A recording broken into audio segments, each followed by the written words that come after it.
those. First, do you deny the statements that Miss Andrew attributed to you in the Indiana University Hospital? 100%. Absolutely. How could it have taken place when I've never taken performance-enhancing drugs? Okay. How could that have happened? How many times do I have to say it? I'm just trying to make sure your testimony is clear. Well, if it can't be any clearer than I've never taken drugs, then incidents like that could never have happened. Okay. How clear is that? Look at this. If you have a doping offense or you test positive, it goes without saying that you're fired from all of your contracts, not just the team, but there's numerous contracts that I have that would all go away. Sponsorship agreements, for example. All of them. And the faith of all the cancer survivors around the world. So everything I do off of the bike would go away too. And don't think for a second, I don't understand that. It's not about money for me. Everything.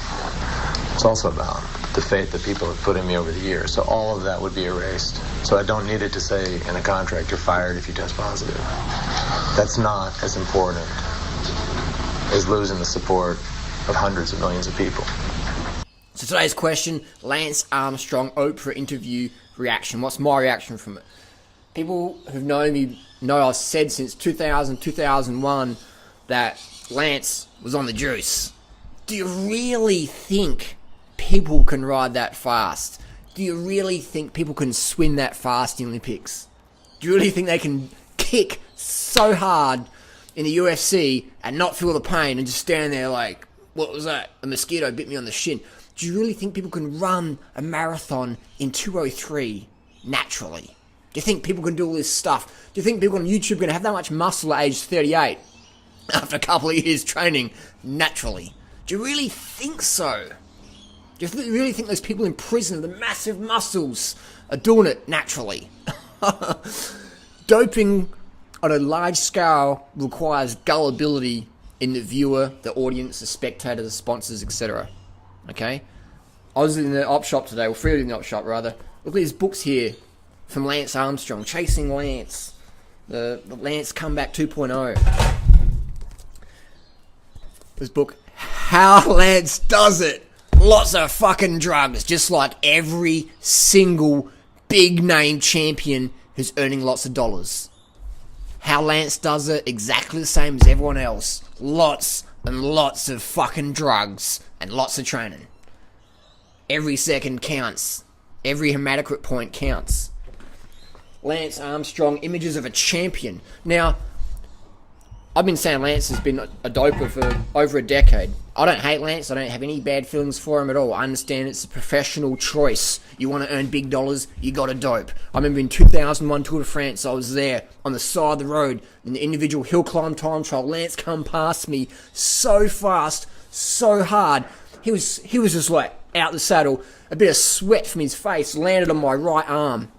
And I was like, well, Lance Armstrong sweat, I'm going to fucking test positive in my next bike race. But I knew, in my question in my head, I was like, fuck, what the fuck is he on? Incredible drugs, man. And I was just like, I was just amazed. And I didn't feel like ripped. I went to Tour de France, paid money to travel out and check it out, and cool, man, it's a spectator. It's a sports game, man.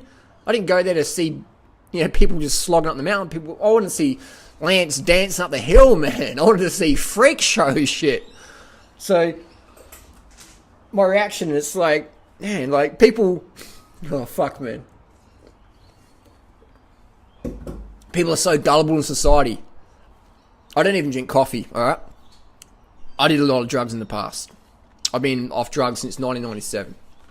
I got into sport because I want to get healthy. But when I realised, hang on, there's more drugs in sport than at the fucking rave party.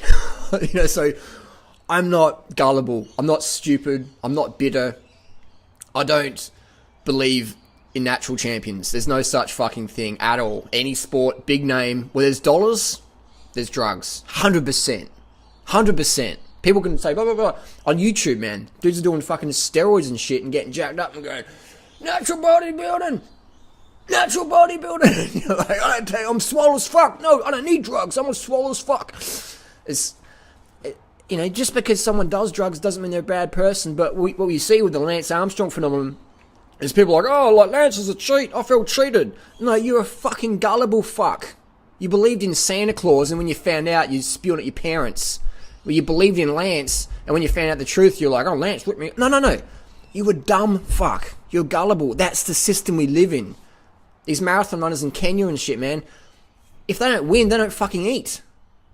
They're not cheaters. They're not, you know, they're not cheating, man. Cheating means you're doing something no one else is doing in the front group. Everyone's on this fucking same journey, man. On the same page, on the same street. They all got the same doctor connections, etc. You have to be if you want to be at the top. Otherwise, you've got no chance. No chance. Drugs make champions. Drugs make champions. Those first, do you deny the statements that Miss Andrew attributed to you in the Indiana University Hospital? 100%. Absolutely. How could it have taken place when I've never taken performance-enhancing drugs? Look, how could that have happened? How many times do I have to say it? I'm just trying to make sure your testimony is clear. Well, if it can't be any clearer than I've never taken drugs, then incidents like that could never have happened. Okay. How clear is that?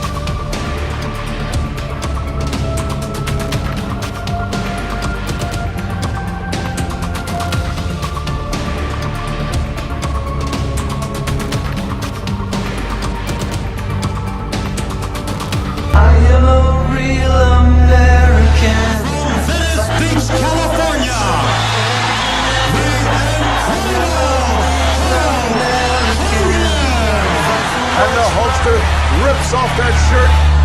Say your prayers, eat your vitamins, be true to yourself, true to your country, be a real American. I've been patient. I have been cooperative, and I have done all I can do to provide USADA with information that I have knowledge of, because I believe in a drug-free sport and having a drug-free Olympic team. Let's all review the facts. I have never, ever failed a drug test.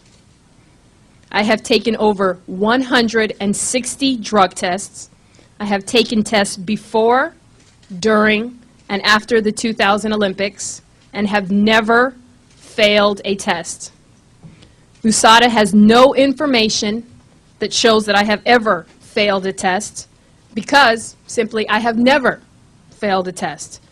And no information exists anywhere to even suggest that I have ever failed a test. I have truthfully answered every question asked of me under oath. Is there a lot of drug use going on in Olympics? No, absolutely. Absolutely.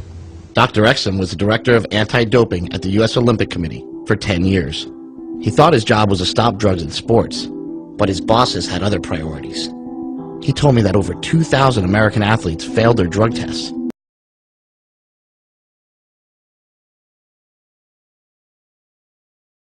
Truth is, I didn't use testosterone like I'm accused of doing. I didn't cheat. I didn't do anything outside of the rules. I won the tour clean, and I deserve to win. I'm proud of it, and I always will be. Enter Steve Rogers, too puny to be accepted by the Army, but willing to risk death for his country.